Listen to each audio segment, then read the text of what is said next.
Active voice to passive voice, part 2. Number 1. Active voice. He will have done the job by 2 p.m. In the active voice, we have future perfect tense. Now here is the passive voice. The job will have been done by him by 2 p.m. In the passive voice, we have future perfect passive tense. Okay, the job, which is the object in the active voice, becomes the subject in the passive voice, while he, which is subject here, occupies the position of object as agent and assume the objective form, him. Number 2, active voice. They were answering the question. Here we have past continuous tense. Here is the passive voice.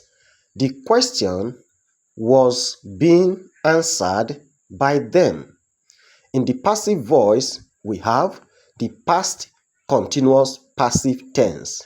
The question becomes the subject in the passive voice, while they, which is subject here, becomes object, assuming the objective pronoun form. Number 3, active voice. The timekeeper is ringing the bell. We have here present continuous tense. Here is the passive voice. The bell is being rung by the timekeeper. Now we have the present continuous passive tense. The bell here, which is object, becomes the subject in passive voice. The timekeeper assumes the position of the object in the passive voice. Number 4, active voice. The men had planted the yam. We have past perfect tense, and here is the passive voice. The yam had been planted by the men. In the passive voice, we have past perfect passive tense.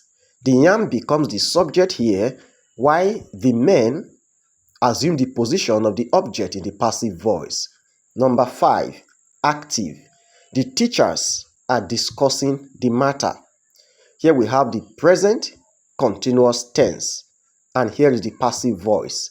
The matter is being discussed by the teachers. In the passive voice, we have the present continuous passive tense. The matter, which is the object here, becomes the subject in the passive voice, while the teachers, which is the subject in the active voice, occupies the position of object in the passive voice. Number 6, active voice. We shall deliver the message as agreed. In the active voice, we have simple future tense. Now here is the passive equivalence. The message shall be delivered by us as agreed. In the passive voice, we have the simple future passive tense. The message becomes the subject in the passive voice, while we occupies the position of object in the passive voice, assuming the objective pronoun form. Next, number 7, active voice. They were singing a hymn in Latin. Here we have the past continuous tense. This is the passive voice. A hymn was being sung by them in Latin. Here we have the past continuous passive tense. The object, a hymn, becomes the subject in the passive voice, while they occupies the position of object and assume the objective pronoun form. Note that the passive voice could also correctly be written as a hymn was being sung in Latin by them. And lastly, number 8, active voice. She was giving her son instructions. Now, you do this. Rewrite this sentence in the passive voice. Put your answer in the comment section. Thank you very much for watching.